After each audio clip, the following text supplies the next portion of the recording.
ये एक बड़ी खबर आई है रूस से जिसने दुनिया भर में खासकर तेल बाजार में काफी हलचल मचा दी है। खबर है कि रूस ने अपने ईंधन निर्यात पर एक बैन लगा दिया है। अब इस खबर से काफी कंफ्यूजन भी हुआ है, तो आज हम यही समझेंगे कि ये पूरा मामला असल में है क्या, इस बैन का सच क्या है और सबसे जरूरी बात, भारत के लिए इसके क्या मायने हैं। तो चलिए सीधे मुद्दे पर आते हैं। ऑनलाइन बहुत सारी बातें चल रही हैं, कुछ सही कुछ गलत। तो सबसे पहले इसी को साफ करना बहुत जरूरी है। क्या रूस ने अपने सभी तेल निर्यात बंद कर दिए हैं? देखिए, इसका जवाब उतना सीधा नहीं है जितना लगता है, और सच कहूं तो सारी कहानी इसी में छुपी है। यहाँ सबसे जरूरी बात समझने वाली है, ये जो बैन है वो पेट्रोल और डीजल जैसे तैयार उत्पादों पर है, मतलब रिफाइंड प्रोडक्ट्स पर। ये बैन कच्चे तेल यानी क्रूड ऑयल पर बिल्कुल नहीं है। और भारत रूस से भारी मात्रा में कच्चा तेल ही खरीदता है, पेट्रोल नहीं। तो ये एक बहुत बड़ा फर्क है। हम कच्चा तेल खरीदकर उसे अपनी बड़ी बड़ी रिफाइनरियों में पेट्रोल और डीजल जैसे इस्तेमाल करने लायक ईंधन में खुद बदलते हैं। इस फर्क को और अच्छे से समझने के लिए तेल इंडस्ट्री के दो हिस्सों को जानना जरूरी है। एक होता है अपस्ट्रीम और दूसरा डाउनस्ट्रीम। आसान भाषा में समझें तो अपस्ट्रीम का मतलब है जमीन से कच्चा तेल निकालना और उसे साफ करना, और डाउनस्ट्रीम का मतलब है वो फाइनल प्रोडक्ट जैसे पेट्रोल जो हम अपनी गाड़ियों में डालते हैं। तो रूस का जो बैन है ना, वो डाउनस्ट्रीम प्रोडक्ट्स पे है, अपस्ट्रीम यानी कच्चे तेल पर नहीं। तो ये जो प्रतिबंध है वो खास तौर पर पेट्रोल के एक्सपोर्ट पर है, और वो भी हमेशा के लिए नहीं है, बल्कि एक अस्थायी रोक है जो कुछ महीनों तक चलेगी। असल में ये एक ऐसा रणनीतिक कदम है जिसे देश अक्सर अपनी घरेलू सप्लाई को ठीक रखने और बढ़ती कीमतों को काबू में करने के लिए उठाते हैं, खासकर तब जब उन्हें भविष्य में किसी कमी का डर हो। तो सवाल ये उठता है कि रूस ने अचानक ये बैन लगाया ही क्यों? इसके पीछे कोई एक सीधी सादी वजह नहीं है। असल में घरेलू और बाहरी कई तरह के दबाव एक साथ काम कर रहे हैं जिन्होंने रूस को ये फैसला लेने पर मजबूर किया।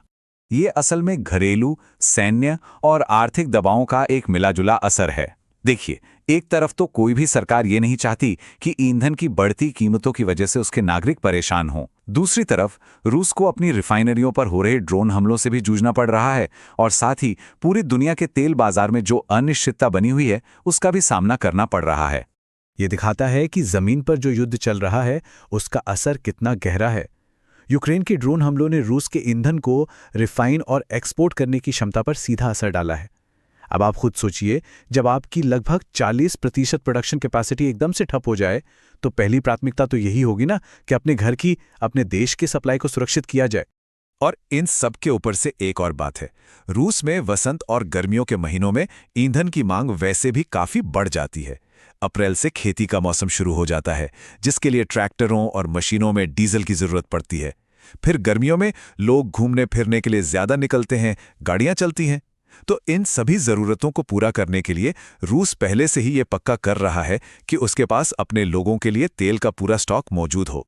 तो अब आते हैं हम सबके लिए सबसे बड़े सवाल पर। रूस के इस फैसले का हम पर यानी भारत पर क्या असर पड़ेगा? क्या हमें पेट्रोल पंपों पर लंबी लाइनों या बढ़ी हुई कीमतों के लिए तैयार रहना चाहिए?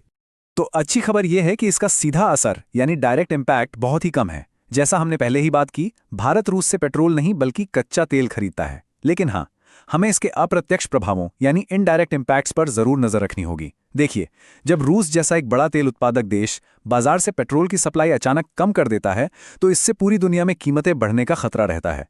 और जब दुनिया में कीमतें बढ़ती हैं तो उसका असर देर सवेर भारत पर भी पड़ सकता है, जिससे महंगाई और सरकार के बजट पर दबाव बढ़ सकता है। खुशकिस्मती से ऐसी किसी भी स्थिति से निपटने के लिए भारत पहले से तैयार रहता है। हमारे पास एक बहुत बड़ा ईंधन भंडार है।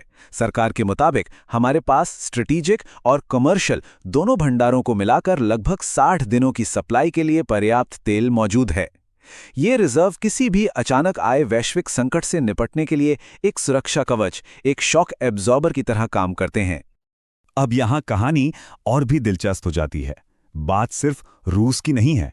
भारत ने भी अपनी घरेलू ईंधन सप्लाई को सुरक्षित करने के लिए एक बड़ा और रणनीतिक कदम उठाया है। ये कदम रूस की कार्रवाई जैसा ही है, लेकिन इसे लागू करने का तरीका बिल्कुल अलग और काफी अनोखा है।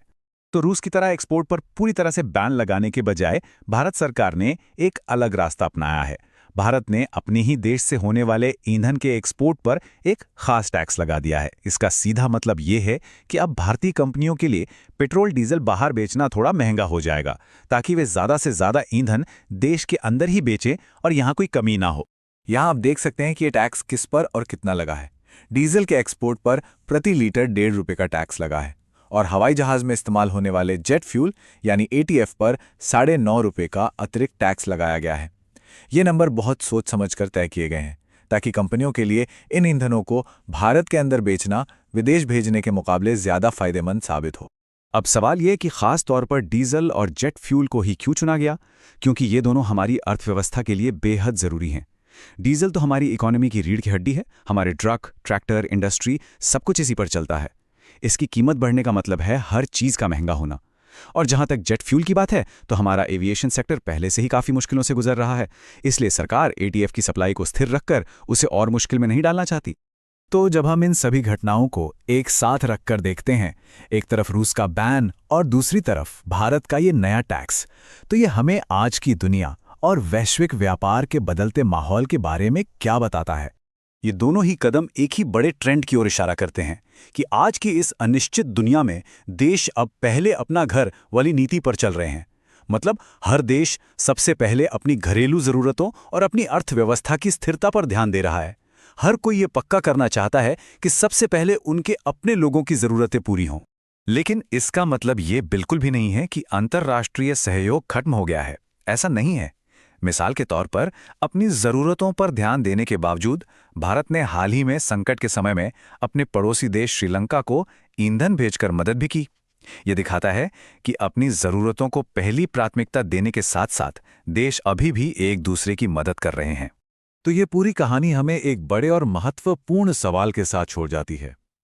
क्या हम वाकई एक ऐसे नए दौर में जा रहे हैं जहां देश वैश्विक व्यापार से ज्यादा अपनी आत्मनिर्भरता को, अपनी जरूरतों को महत्व देंगे? आने वाला समय ही बताएगा कि दुनिया इन